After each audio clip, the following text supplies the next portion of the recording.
Bismillahirrahmanirrahim. Assalamualaikum warahmatullahi wabarakatuh. Alhamdulillah rabbil alamin. Wassalatu wassalamu ala asyrafil anbiya'i wal mursalin wa ala alihi wa ashabihi ajma'in. Asyhadu an la ilaha illallah wahdahu la syarikalah wa asyhadu anna Muhammadan abduhu wa rasuluh sallallahu alaihi wasallam la nabiyya ba'da amma ba'du. Pertama sekali, marilah kita panjatkan puji dan syukur kita atas kehadiran Allah Subhanahu wa taala yang telah melimpahkan rahmat dan karunia-Nya kepada kita semua sehingga kita dapat berkumpul di lokal yang kita cintai ini. Salawat beserta salam marilah kita kirimkan kepada arwah junjungan kita, yaitunya Nabi Muhammad SAW yang telah membawakan umatnya dari alam jahiliyah kepada alam yang berilmu pengetahuan. Untuk tidak berbanyak kata-kata mukadimah, saya selaku moderator akan membukakan diskusi yang bertemakan pengaruh penggunaan gadget dalam bidang pendidikan. Sebelum pembahasan ini kita mulai, saya persilahkan kepada tim A dan tim B untuk memperkenalkan diri. Kepada tim A dipersilahkan. Oke. Perkenalkan, nama saya Septia Lisa dari tim A dan sebelah kanan saya ada Nabila dan sebelah kiri saya ada Sabanah Baghdad. Selanjutnya itu dari tim B untuk memperkenalkan dirinya. Kepada tim B dipersilahkan. Oke.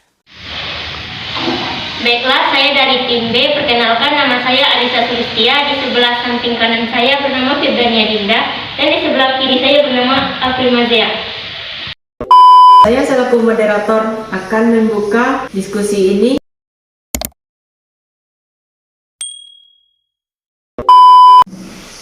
Baik, menurut saya tak banyak juga masyarakat yang tidak setuju dengan membawa HP ke sekolah. Begitu pula dengan saya memiliki pendapat sendiri-sendiri. Pertama, aplikasi yang tersedia di telepon dapat mengganggu konsentrasi siswa dalam mempelajari di sekolah. Aplikasi di smartphone kini mulai banyak dan beragam. Saat siswa belajar, pasti pikirannya tertuju kepada aplikasi yang ada di smartphone-nya.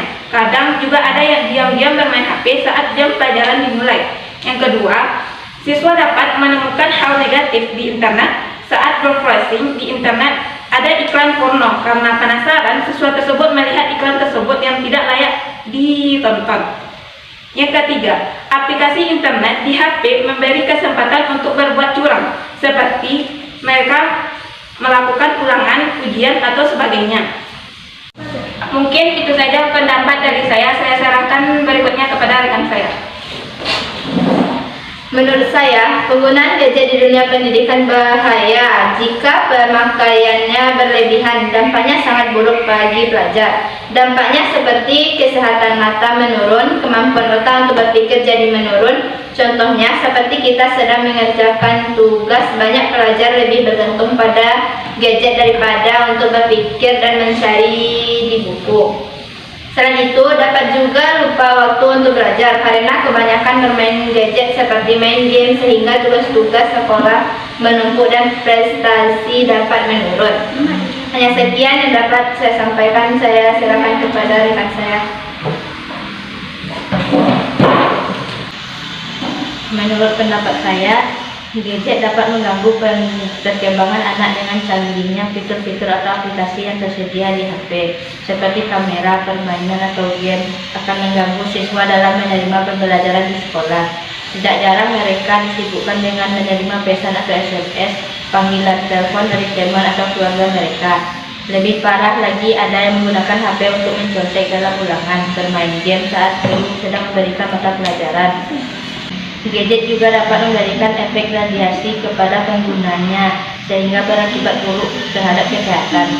Gadget juga dapat mempengaruhi sikap dan tingkah laku siswa. Sekian dari saya.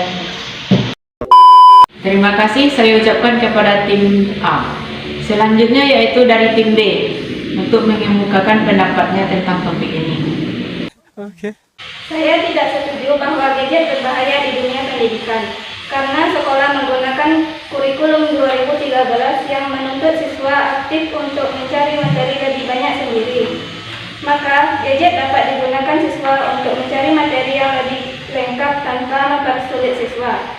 Adapun manfaat gadget bagi pelajar yaitu 1. Membantu pelajar untuk mencari referensi atau info untuk mengerjakan tugas sekolah. Yang kedua, kemudahan berkomunikasi. Dengan adanya sosial media seperti WhatsApp, Line, Instagram, Facebook akan memudahkan pelajar berdiskusi dengan baik tanpa harus bertatap muka. 3. Mengakses informasi. Dengan gadget, siswa dapat lebih mudah membuka berbagai situs untuk mencari info yang mereka butuhkan. 4. Eksistensi diri. Bagi pelajar yang mempunyai kemampuan menulis, mereka bisa membuat cerita atau menulis pengalamannya di sosial media, sehingga dapat menyalurkan kemampuan yang mereka miliki. Baiklah, hanya itu yang dapat saya sampaikan. Selanjutnya saya serahkan kepada rekan-rekan saya. Menurut saya, tidak terkecuali dalam dunia pendidikan, banyak guru di sekolah yang melakukan proses belajar mengajar dengan melibatkan teknologi gadget. Kegunaan gadget di sekolah bagi pelajar yaitu pengumpulan tugas, presentasi, membuat channel YouTube, dan lain-lain. Hanya sekian yang dapat saya sampaikan. Selanjutnya saya serahkan kepada rekan saya.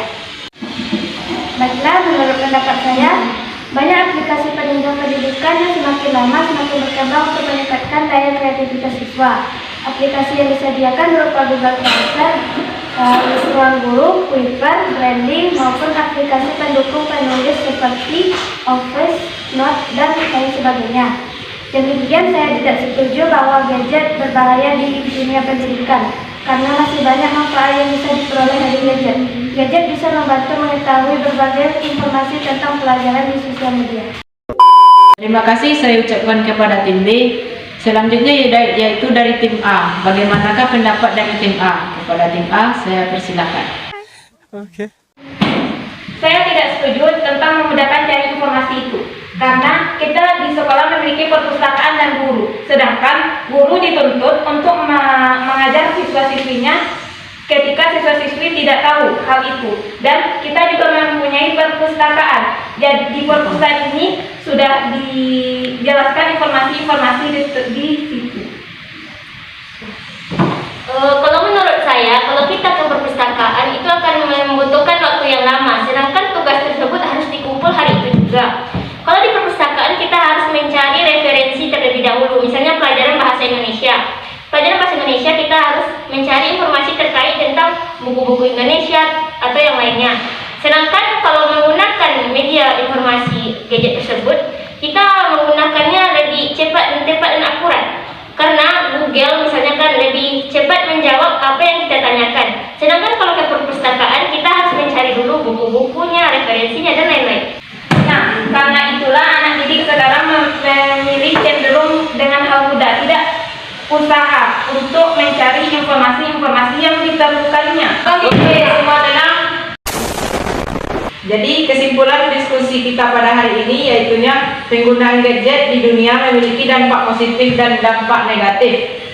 Penggunaan gadget bisa diatasi dengan adanya pembimbingan dari orang tua. Gadget bisa digunakan mencari informasi tentang pembelajaran agar tidak berdampak buruk. Bagaimana rekan-rekan? Apakah setuju? Oke.